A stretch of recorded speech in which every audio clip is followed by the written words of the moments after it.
Alright guys, what's going on? This is Liam, and now we're going to get into the actual science behind how an ear processes noise, and we're going to try and connect this. Well, I'm going to do my best to connect this with benzodiazepines as well as other mineral and supplement deficiencies and why this might be causing your tinnitus, okay? So let's just get straight into it. So what is sound? Okay, to put it really simply, sound is an energy and it travels in waves, okay? Unlike light, light travels in particles and waves. Okay, so this is a sound wave. It's caused by a vibration. My vibrating, my voice box. If you ever look down somebody's throat with a camera while they talk, it kind of just looks like a vagina that's closing and opening, kind of like that. You know, different sounds, different that, and the different shape of that can control whether your voice is high, whether it's deep. Is why children have such high voices, because a little small hole, and as they grow and develop, it becomes bigger. Just like a tuba is a brom, brom, brom, and a trumpet is obviously very high pitch, like a flute, right? Anyway, so you've got the sound waves and it travels into the outer ear, okay? And then obviously the outer ear is designed in such a physical way that it takes noise through, okay, the ear canal. And this goes right into, so your head's here, obviously. That's your jaw, if you want to call that your jaw and your mouth, whatever. And so what happens is the ear canal eventually hits what's called an eardrum, okay? And this is super small. It's tiny. It's like half the size of this. It's minute, okay? And here's the thing. You got those three little bones, okay, which have names. So they're malleus, okay, here, malleus bone, the incus, okay, and the stapes, which is kind of like a little hollow coin which sits here. Okay, now these bones work sort of like a reverse sort of pumping up the car, kind of like, you know how it goes like this, like a car jack goes like that, it pumps up. It kind of works similar to that. And as the vibrations come through the ear canal, they hit the membrane of the eardrum. They hit these three tiny bones, the three smallest bones in the body. Okay, they vibrate. Okay, and what they do is the stapes here. If you want to remember them, just remember they all end with S. Not that you need to remember that, but it hits what's called the cochlea. It hits what's called the cochlea. Okay, which is essentially. What if I can zoom in? There we go. And it hits a cochlea. Okay, which is kind of like a snail. Okay, looks like this. And here's the really interesting thing that maybe you didn't know. The cochlea, okay, this section of the very inner ear, is actually filled, okay, with water.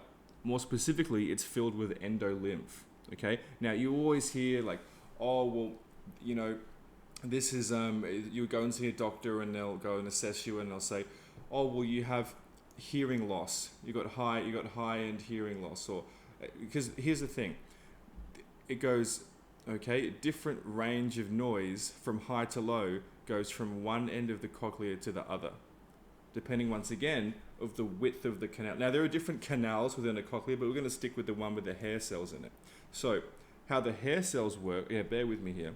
The hair cells work in clusters, and I'll zoom in again in a second, but they work in clusters and there are millions of them all along the cochlea, okay? And the cool thing is, these clusters are underwater. So here's what happens. Here's how you process noise.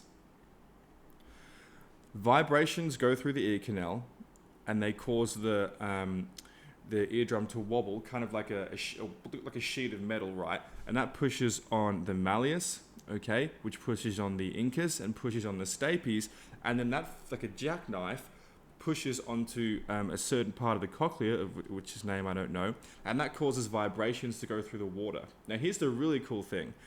These hair cells in here, like seaweed under the ocean, they ride the vibrations. So they ride the vibrations, okay? So I think that's very interesting and very cool. So we're going to get back to the endolymph in a second.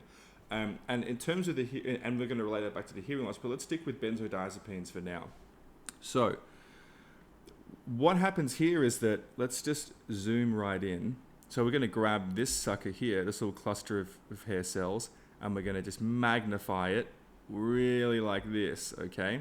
So we've got the water, okay? We've got the bottom of the cochlea hair cell here, okay?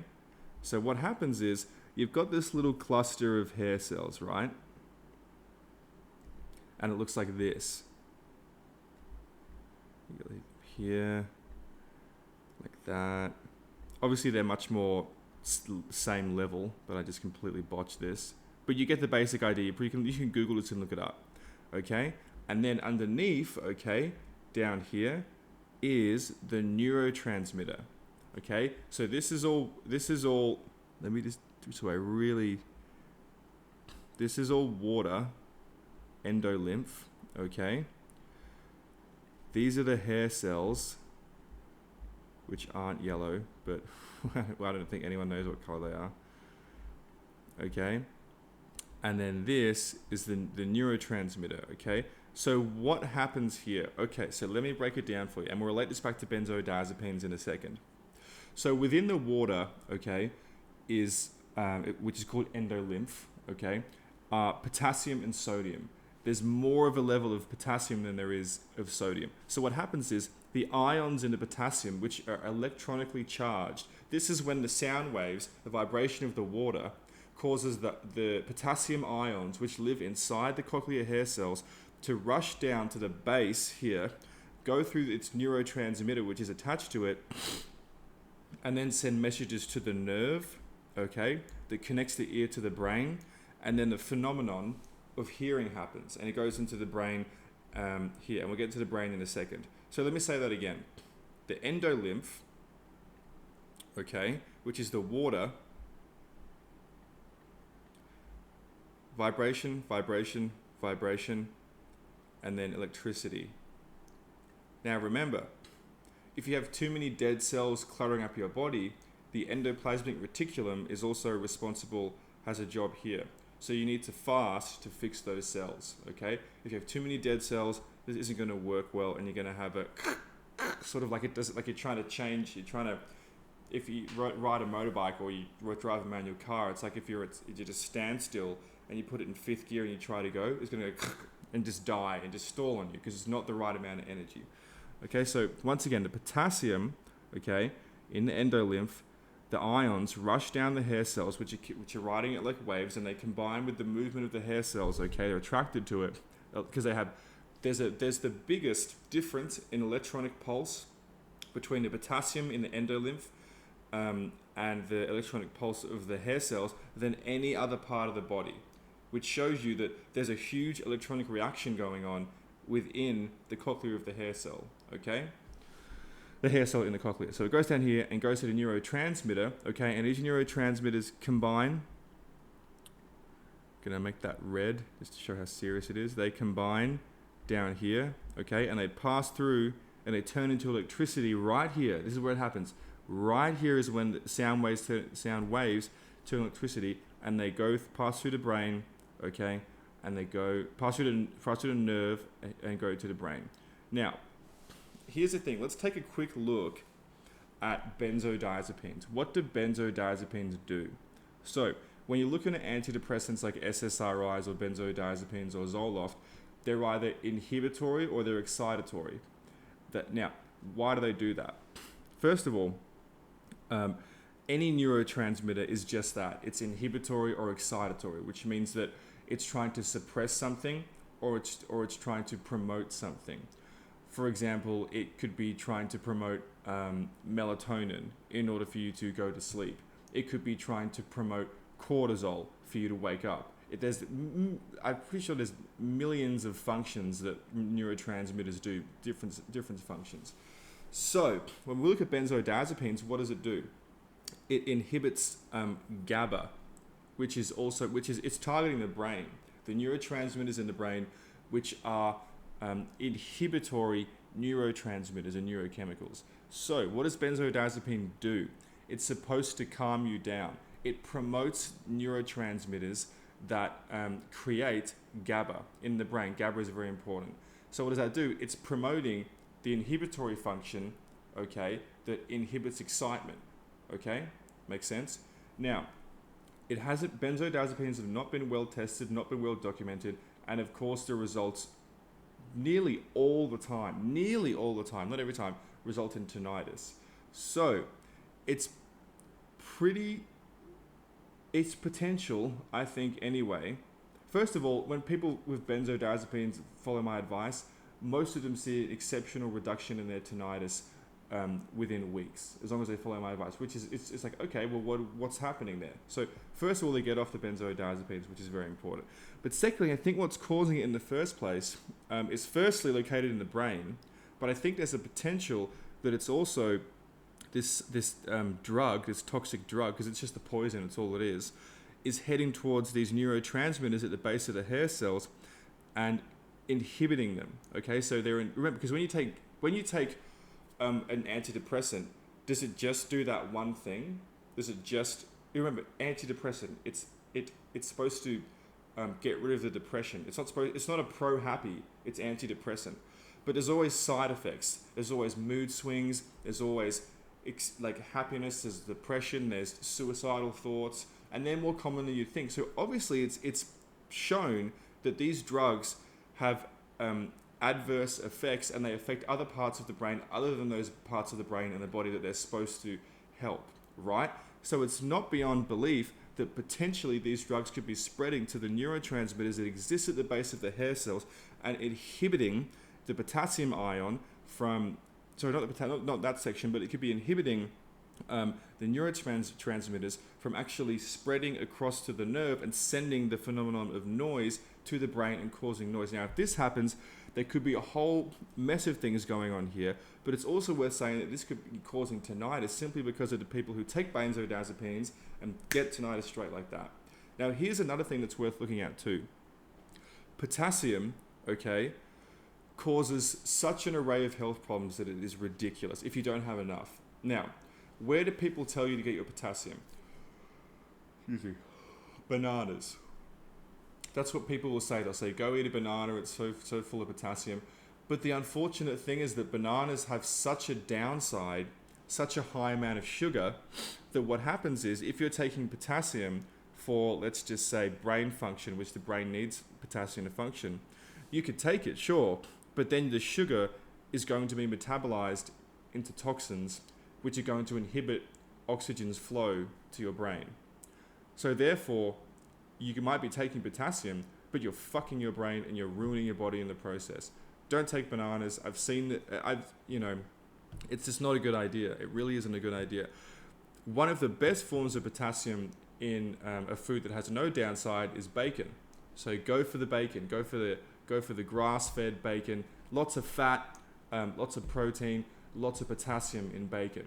Go for it. As long as the pigs have a healthy diet. If they're grain-fed and put on steroids, you're not going to get any benefit from that. But if they're healthy, pigs love to live in mud. They love to have trichinosis. That's good for them. As long as they have all that going on, then send them to the slaughterhouse, put a hole in them in the most humane way possible. Cut them open, eat the bacon, get a potassium. Because what's happening is you need the electricity in here, okay? You need the electrical current from the potassium ion existing in a potassium molecule in order to get down. You also need sodium too, but in a much smaller amount. Celtic sea salt is the best sodium. You need potassium in the ear, in the endolymph, to help the hair cells process noise in the first place. If they can't process noise in the first place, it's worth pointing out that itself, not enough potassium, could be causing tinnitus in the first place. But when you're high in benzodiazepines, which cause issues in the GABA, which by the way, GABA serves a lot of purposes rather than being relaxing, okay? But it's just, you just don't take benzodiazepines, just don't do it.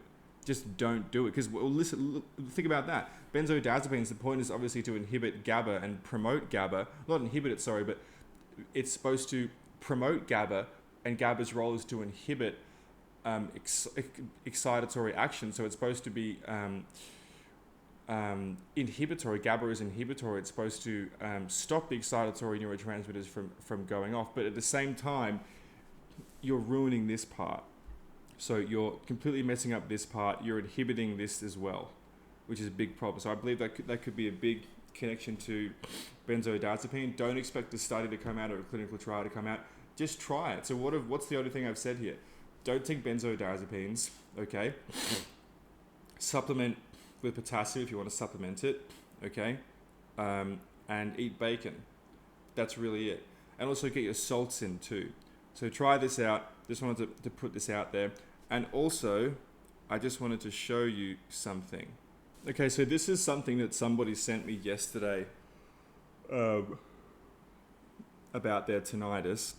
And you can see perception of how loud compared to this is the computer noise they're using. You get the whole point here. They're seeing how loud their tinnitus is. This is not over 9 months. This is about 2.5 months.